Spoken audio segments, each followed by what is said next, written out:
आपको पता है सूफिया किसको कहते हैं, मौत क्या है और हयात क्या है? इधर देखें मेरी तरफ।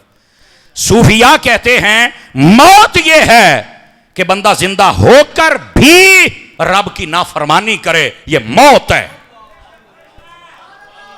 यह मौत है। और जिंदगी क्या है कि जितनी जिंदगी है बंदा अपने मालिक के सिपुर्द कर दे। क्या मतलब कि सारी जिंदगी में अपनी मर्जियों का मालिक ना रहे, बल्कि अपने मालिक की मर्जी के मुताबिक जिंदगी बसर कर ले। यह बंदे की जिंदगी होती है। हमारे यहां क्या है, अब हम क्या हैं यह फैसला आप खुद फरमा लें। सूफिया कहते हैं बंदा जो जिंदा है और फिर गुनाह कर रहा है, समझ लो मुर्दा फिर रहा है। और बंदा जिंदा है नेकियां कर रहा है, फरमाया ये जिंदा है। ये सूफिया के नजदीक पहला माना। अब जागे तो दूसरा माना भी बताऊं आप हजरात को। दूसरा माना ये, इसको फलसफा भी आप समझ लें। वैसे मौत और हयात पता किस चीज का नाम है? सांस चल रही है तो जिंदा, सांस निकल गई तो मुर्दा। ये हुक्म इसी पर है। लेकिन सूफिया फरमाते हैं जो बंदा गुनाहगार है वो मुर्दे की मिसल है, और जो नेकोकार है वो जिंदे की मिसल है। और दूसरा जो माना बयान किया, फरमाते हैं सिर्फ सांसों तक बात नहीं है, अगर फलसफा पढ़ेंगे तो बात और आगे जाएगी कि मौत क्या है और जिंदगी क्या है। कहा वो कैसे? फरमा देखिए कुरान पढ़िए, आपको पता चल जाएगा कि बंदे मार के कब्रों में चले गए और अल्लाह फरमाता है इनको जिंदा कहो। आप कहेंगे ये कहां लिखा हुआ है? भाई दूसरे पारे में है। अल्लाह ने ये नहीं फरमाया वला तक़ूलू लिमन युक़्तलू फ़ी सबीलिल्लाहि अमवात बल अहयाउन। फरमाया जो मेरी राह में शहीद हो जाए कभी मुर्दा ना कहना, ये तो जिंदा है। आप देखो ना, अब कई मुस्कुराने लग पड़े। भी गलती है, बंदा फौत होकर कब्र में चला गया, अल्लाह कहता है जिंदा है, तो साम वाली गाल किधर गई फिर?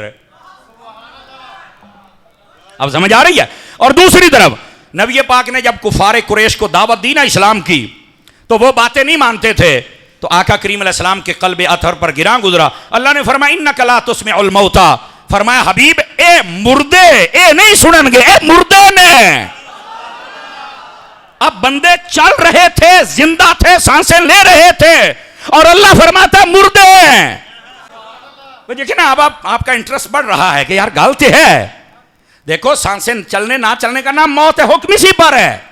लेकिन सूफिया के नजदीक माना क्या है कि जो गुनाह करता है वो मुर्दा है और जो नेकियां करता है वो जिंदा है। लेकिन वो फरमाते हैं उराफा इससे भी अगला कदम उठाते हैं। वो कहते हैं जनाबे मन बात ये है बंदे मर के कब्रों में चले गए, रब ने कहा जिंदा कहो, और बंदे जिंदा थे, रब ने कहा मुर्दा कहो। तो अब मौत और जिंदगी का क्या फलसफा? कह रहा यार ऐ तो मैनू कोई नहीं पता। तो मैं क्या पता होंदा तो सुननी ना होंदा। ये मसला समझो। अब शहीद मर के कब्रों में है, फिर भी कहा जिंदा कहो, और काफिर दुनिया में चल रहे हैं, फरमाया ये मुर्दे हैं। अब ओराफा कहते हैं, औलिया कहते हैं, सूफिया कहते हैं, और पंजाबी चा खत मेरे बाबे कहते हैं। एक किसी का बाबा प्यो होएगा तो समझ आएगी ना, समझ आ रही है। अब क्या कहते हैं ये बुजुर्ग? वो फरमाते हो तुहानू ये नहीं पता, असल मतलब ये है अब तुम्हें तलाश करना पड़ेगा कि हकीकत में मौत और जिंदगी किस चीज का नाम है। क्या चीज थी जिसने शहीद को कब्र में जाके भी मरने नहीं दिया, और क्या चीज थी जिसने काफिर को जिंदा रहते भी मार डाला? अब यह चीज तलाश करनी पड़ेगी। मैं बोलता हूं जुमला देखना कितना मजा आएगा। वो चीज पता क्या है? वो है ताल्लुक़े मुस्तफा। हाय हाय हाय हाय, वो क्या है? ताल्लुक़े मुस्तफा सल्लल्लाहु अलैहि वसल्लम। ईमान वालों, जिसका ताल्लुक मुस्तफा से है वो मर के कब्र में चला जाए वो फिर भी जिंदा है, और जिसका ताल्लुक टूट जाए वो जिंदा रहकर भी मुर्दा है।